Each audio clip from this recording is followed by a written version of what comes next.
So, hey, it's Diabetic Default, and I'm here basically to just talk about the silence of the mind and the treatment that you can give your rather than, always having to respond with something, with like having to have something come out of you, like having this sort of like you need to almost like put your finger down, or like you need to rather than like always having to be with the motions, rather just letting them pass by and watching them be rather than being the reactor itself, be the observer itself.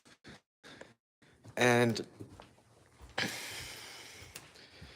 silence, being able to sit in silence with nothing bothering you, actually helps you break free from having to depend on like something always keeping you running, because that's literally what it is, like a hamster in a wheel.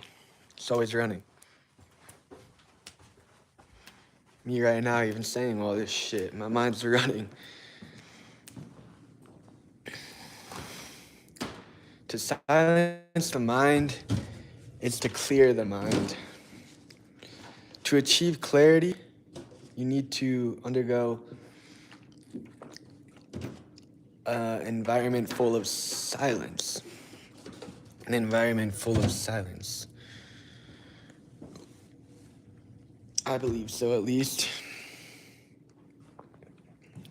I think it's a key aspect to creating the life that you want, to becoming the person that you want, to responding to things in the most elegant and authentic way possible.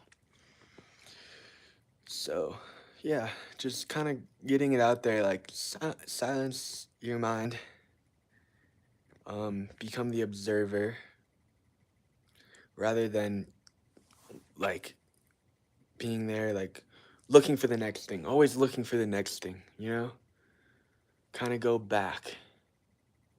And then you realize that that running wheel, you don't even have to be the hamster running on it, because the wheel is still going to run no matter what. So kind of take yourself off of the wheel itself and just watch it run.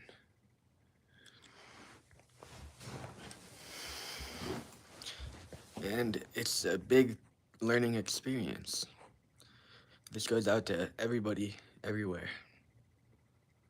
I've been learning a lot about how I can kind of just like run on this hamster wheel like it's just okay, normal, because it's who I am. I'm just this hamster on the wheel. And it's kind of sad, dude.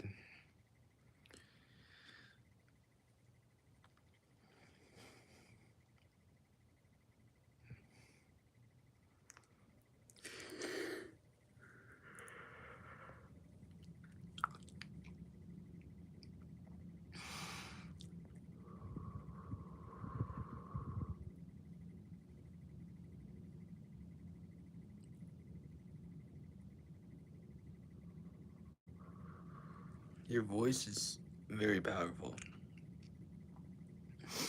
Everybody's voice, even the people in the chat hating on this, your voice is powerful. Everybody's voice is very powerful. No matter what, no matter who you are, your voice is very powerful. So, just distinguish your own voice rather than letting it blend in. Having a distinguished voice creates more individuality and might give more people more space to respect what you're saying and more room to listen. It's another big thing, is that you gotta give people the room to listen by distinguishing your voice.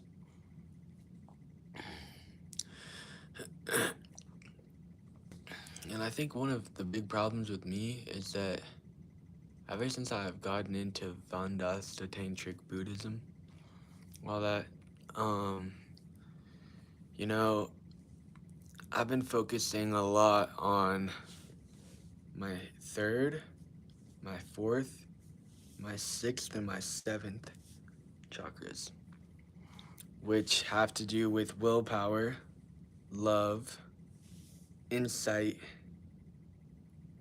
and then like just fucking basically like fucking the universe itself, you know? So like immaterialism, like the spirit realm and everything outside of the physical. The seventh, the seventh is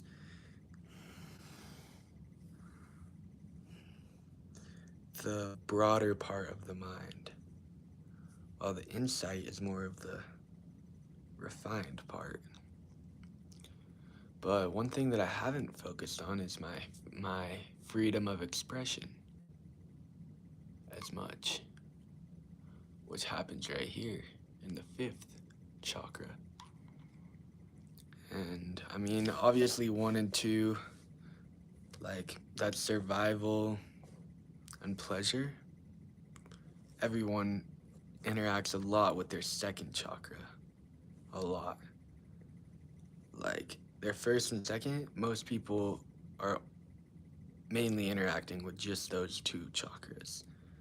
Because you need to survive to stay on the earth, and people love pleasure. They sacrifice things for pleasure. But what I've been learning this year is to sacrifice pleasure for the greater good.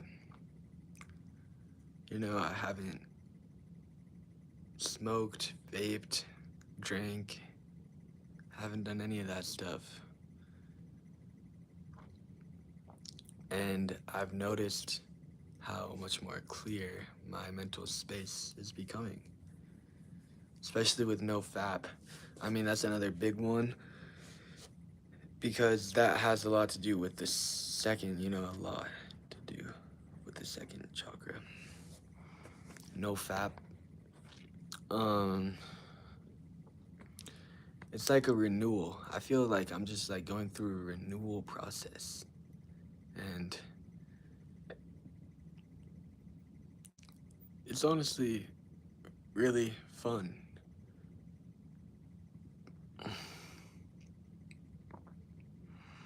And challenging.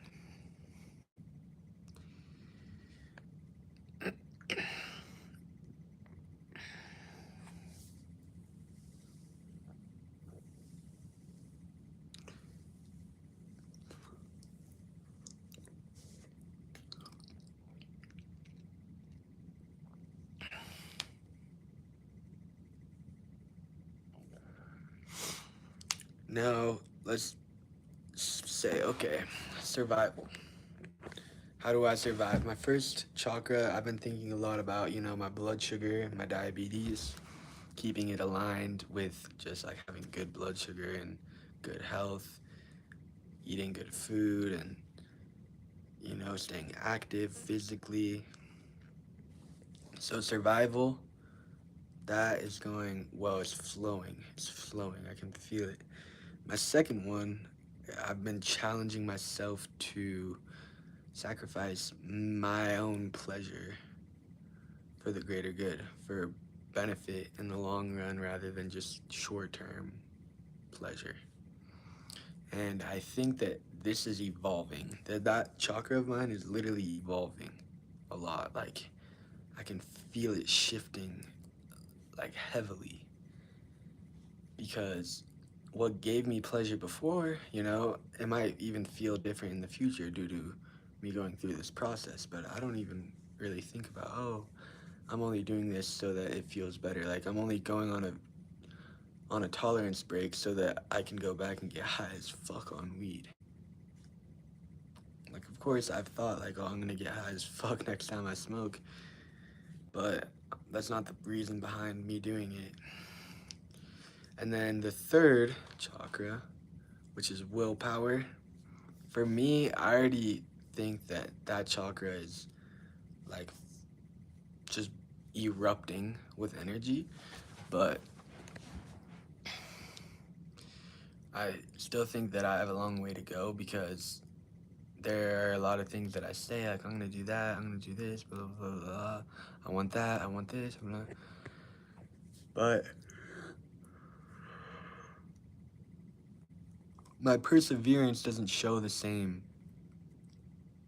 as my words. It doesn't speak the same way that I speak with my words, honestly. And I'm trying to incorporate more of, speaking with the third chakra, like with your actions and all that shit.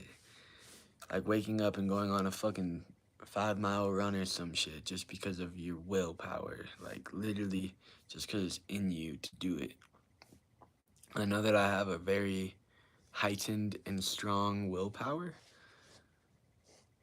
but I know that I need to um like dive more into that. And then obviously, we got the heart chakra, the fourth chakra, which basically has to do with love, you know?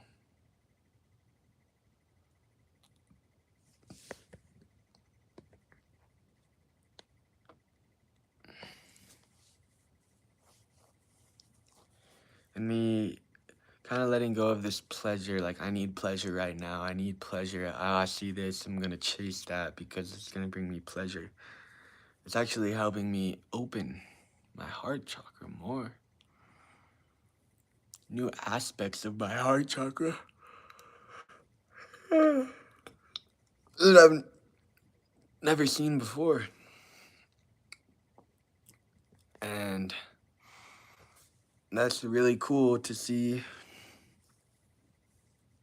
While my fifth chakra probably needs the most work. I mean, I can physically feel like strain, and I don't want to say blockage, but it almost feels like it's hard, like it's tighter around there. It's harder to really let things through the way that I want them to come out.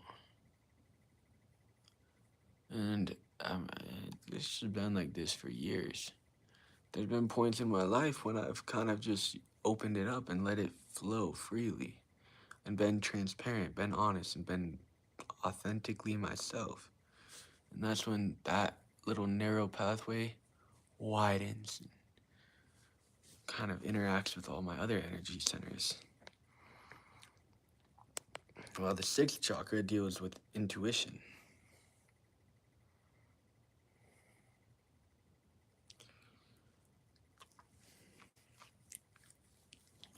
I mean, I already know when it comes to things that I'm passionate and that I love, this and this are connected. And those two interact and work together very well. But I think that it would be kind of interesting and cool to kind of just let this operate more on its own. Not just saying like they shouldn't work together, because obviously they should, but kind of diving more into just this alone.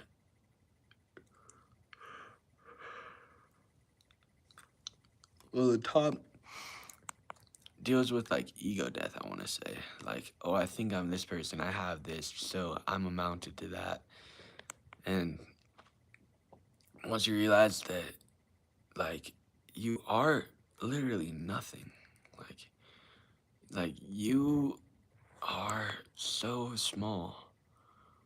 And you're like, once you realize that, it becomes pure consciousness and it streams from there. And if you can connect your heart to that, then you're in harmony and totally balanced. Anyways, enough talking from me. I gotta go meditate and silence my mind and silence all the chatter around. just wanted to give you guys a little bit of my point of view at the moment. So yeah, hit that notification bell, hit that subscribe button, thumbs up, baby.